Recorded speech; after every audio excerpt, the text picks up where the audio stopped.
Hello and welcome to this short tutorial which will talk you through how to access some of the library resources to help you find the most up-to-date psychological evidence, so in the form of journal articles or books and so on, which is recapping some of the skills that you will have tried out in one of your Introduction to Psychology seminars. So one of the best ways of accessing them, all of the resources, is to actually log in to the student login page here.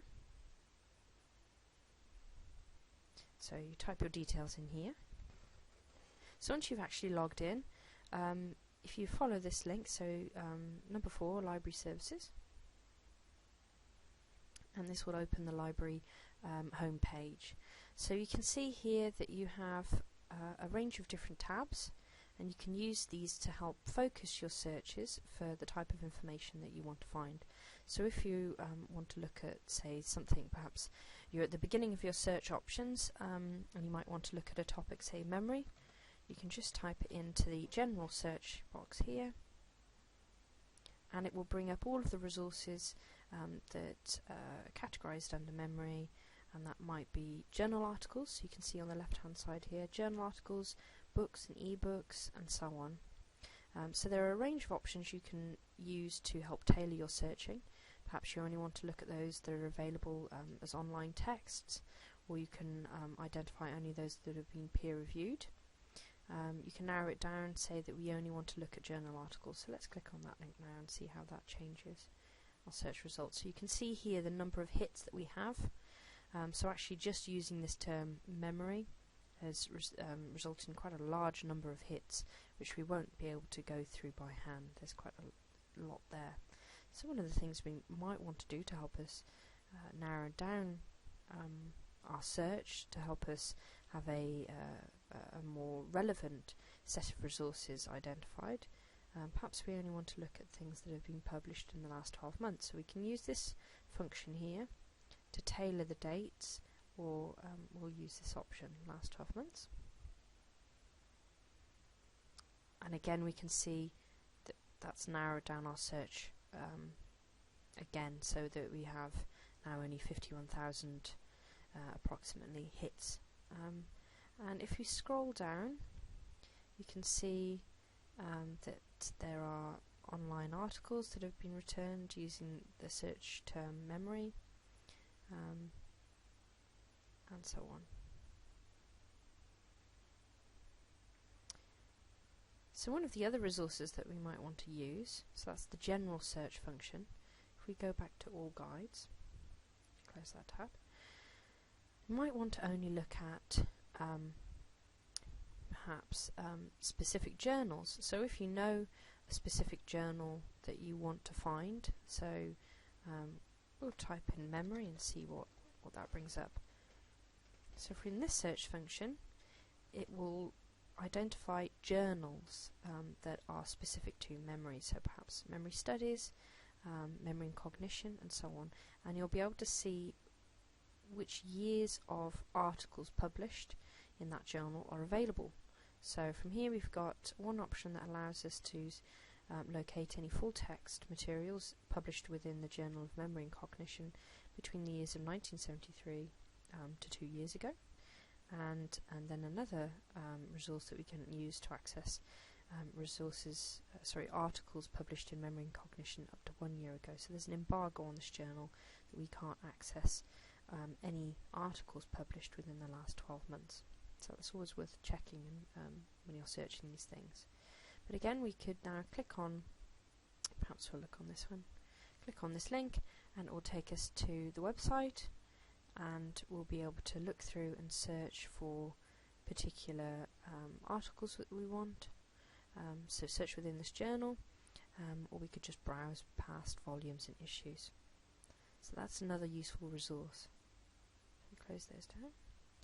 And the next thing we'll want to have a look at, databases. Now this is a very useful resource. So if you click on databases, and something that you will have looked at in one of your Introduction to Psychology seminars was psych articles. So we'll type that in now.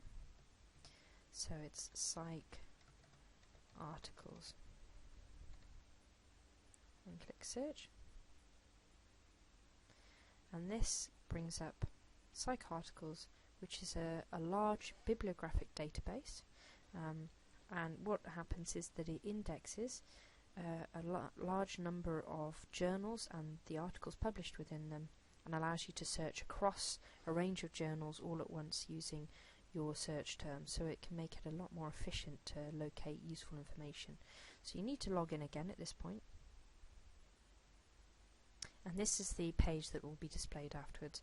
So if we'll type in memory again as our core search term, and these are a list of suggested things that we may want to search for. We'll just stick at memory for the moment. We'll say that we only want full text articles to be returned. You don't have to. Only peer-reviewed journals as well. And these things aren't necessarily 100% foolproof, but it can help limit your search options.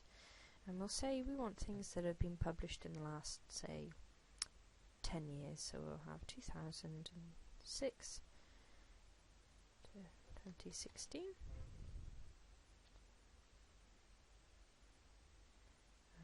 and we'll search based on that. We can see, even though we've limited our options to an extent, actually we still have over 5,000 journal articles and other material returned, so we may want to limit our search further. Obviously 5,000 records is a lot to go through, but you can see all of the different articles that have been returned here. So you'll have the title, you'll be able to see the authors, be able to see some of the key memory terms they've used. So we can see here that it's returned this as a hit because it's got prospective memory, say, as one of the and memory training as one of the keywords of the article. And you'll be able to access the article in a couple of different ways. So here you have the HTML full text, or you can download the PDF full text as well. If you create a login for this resource, you'll also be able to save folders, save to folders and so on, so you'll be able to really keep hold of all the information that you locate. So these are all the list of options, but we might want to perhaps try and reduce that down a bit, because just using the search term memory has returned such a large number of hits. So we'll say memory and recall, and then we'll search again, and that's reduced the number of hits. So you can use these. So in this case we've used memory, any articles in any field, so that's the main text, the abstract, the title, and so on. Any articles which mention memory and recall, we've asked it to return using our other filters, and now we've reduced 5,000 hits down to 782. So that's how you can make your search terms better, to try and help you make the number of hits of articles that are returned, so make them more relevant to your question, to what you're trying to find out about. So that's a whistle-stop tour of some of the resources that we have in terms of finding them and using them. If you'd like to recap any of the specific activities that you took part in your Introduction to Psychology seminar, if you go back to Introduction to Psychology on Blackboard, you go to Learning Resources, Seminars. All of the resources you need are in Seminar 2, Finding Evidence in Psychology, Searching for Literature.